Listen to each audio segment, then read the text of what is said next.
Setelah kematian mengerikan Pak Wardi, desa menjadi kacau. Warga mendesak agar panggung tua itu dibakar. Namun setiap kali ada yang mencoba, mereka mengalami gangguan. Obor padam sendiri, tubuh mendadak lumpuh, atau terdengar suara tawa perempuan dari atas panggung. Namun, yang lebih menakutkan, teror Ratmi mulai merambah keluar desa. Suatu malam, sebuah rombongan anak muda dari kota datang dengan motor, penasaran dengan kisah panggung berhantu. Mereka membawa tuak dan gitar, berniat menantang arwah yang katanya suka menari.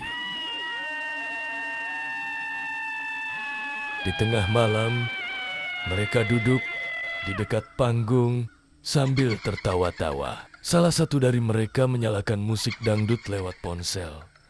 "Kalau Ratmi benar ada, ayo ikut joget sama kita," teriak salah satu dari mereka sambil mabuk. Tak lama, musik itu terdengar aneh. Suaranya berubah serak, seperti diputar dari radio tua. Lampu panggung yang sudah lama mati tiba-tiba menyala redup. Di atas panggung, tampak seorang perempuan bergaun merah menari perlahan. Anak-anak muda itu terdiam. Salah satunya mencoba merekam dengan ponsel, tapi layar hanya menunjukkan gambar kabur. Perempuan itu menoleh, rambut panjang menutupi wajah, lalu tersenyum. Musik ponsel mereka berhenti sendiri, namun suara dangdut tetap bergema entah dari mana. Satu persatu pemuda itu mulai bergoyang tanpa sadar. Tubuh mereka bergerak mengikuti irama. Meski wajah mereka ketakutan, salah satu berteriak minta tolong. Tapi mulutnya terkunci, hanya tubuhnya yang terus menari.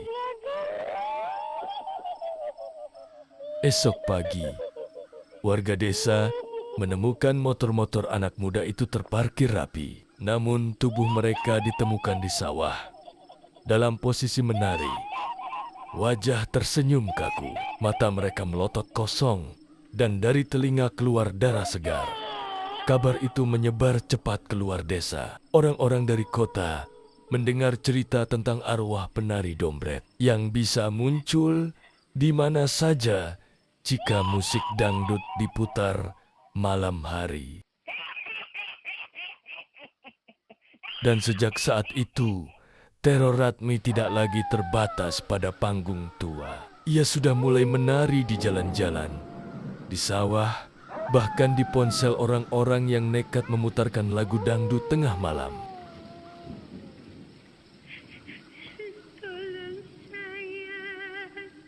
Sejak kematian Pak Wardi dan para pemuda kota, Sri semakin dihantui. Hampir setiap malam ia terbangun dengan tubuh basah oleh keringat. Kakinya pegal seolah habis menari berjam-jam. Orang tuanya mulai resah. Pernah suatu malam, mereka masuk ke kamar Sri dan mendapati anak itu berdiri di depan cermin. Matanya tertutup, tubuhnya bergoyang pelan. Musik samar terdengar dari balik kaca, padahal tidak ada sumber suara di ruangan. Ketika ibunya mencoba memanggil, Sri menoleh dengan senyum lebar yang bukan miliknya. Dari mulutnya keluar suara serak. "Akhirnya, tubuh ini cocok untukku." Sejak saat itu, Sri sering mengalami kerasukan. Kadang ia berbicara dengan suara Ratmi. Kadang ia menari dengan gerakan yang sama persis seperti mendiang penari itu. Mbah Kromo dipanggil lagi. Setelah memeriksa, ia berkata dengan wajah serius, "Ratmi ingin hidup kembali lewat Sri. Kalau arwah itu berhasil menetap di tubuhnya, Sri tidak akan bisa kembali." Malam itu, Sri dikurung di kamarnya. Namun suara musik dangdut terdengar dari balik pintu terkunci. Semakin keras hingga seluruh rumah bergema. Pintu kamar bergetar, lalu terbuka sendiri. Sri berdiri di ambang pintu, mengenakan gaun merah yang tak pernah dimilikinya. Matanya kosong, bibirnya tersenyum. Ia melangkah keluar sambil menari. Setiap langkah kakinya meninggalkan bekas noda darah di lantai rumah. Mbah Kromo mencoba menghalangi, tapi tubuhnya terdorong angin keras hingga terhempas ke dinding. Dari mulut Sri terdengar tawa Ratmi bercampur tangis bayi. Kini panggungku ada di tubuh ini, dan semua akan menari bersamaku. Malam itu, warga desa melihat Sri menari di jalanan. Lampu-lampu padam, dan bayangan Ratmi menempel di tubuhnya, seolah mereka sudah menyatu. Teror arwah penari dombret mencapai puncaknya.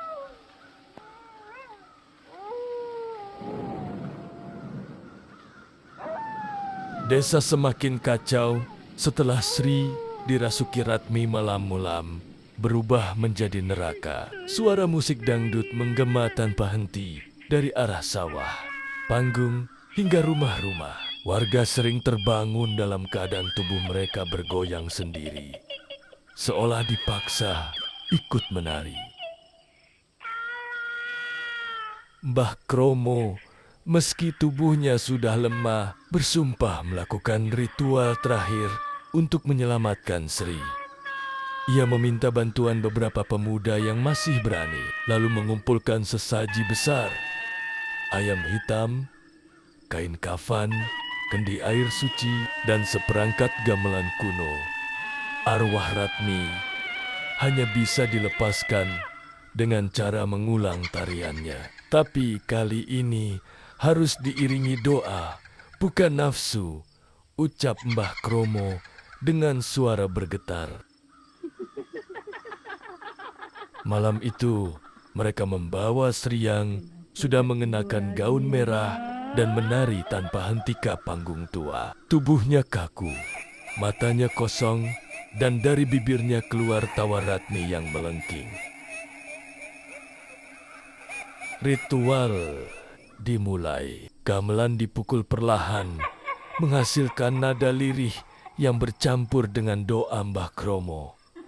Para pemuda menahan tubuh Sri agar tidak lepas. Tapi semakin lama, gerakannya semakin kuat. Tiba-tiba, dari kegelapan sawah, muncul puluhan bayangan. Sosok-sosok perempuan bergaun merah. Wajah mereka hancur, mata melotot. Semua menari mengikuti irama. Mereka adalah penari-penari lain yang pernah hilang entah kemana. Ternyata Ratmi telah mengikat jiwa mereka. Suasana berubah mencekam. Panggung bergetar, lampu menyala sendiri. Dan musik dangdut yang mengerikan terdengar bercampur dengan gamelan doa. Mbah Kromo berteriak, "Kalau kalian berhenti, Sri akan hilang selamanya. Teruskan!" Dengan sisa tenaga, ia menaburkan air suci ke tubuh Sri. Sesaat, Ratmi berteriak marah. Wajahnya muncul di balik wajah Sri, bercampur seolah dua jiwa berebut tubuh yang sama. "Aku tidak akan pergi. Dunia ini panggungku." Suara tangisan bayi menggema dari perut Sri, membuat semua orang terpaku ngeri. Wajah Sri meneteskan air mata. Suaranya lirih memohon, "Tolong, aku tidak mau menari lagi." Mbah Kromo lalu menghunus keris pusaka yang dibawanya. Dengan suara gemetar, ia berkata, "Hanya ada satu cara. Ikatan darah harus diputuskan dengan besi." Ia mengangkat keris itu tinggi, siap menusukkan nyabukan ke tubuh Sri, melainkan kebayangan Ratmi yang menempel di punggungnya.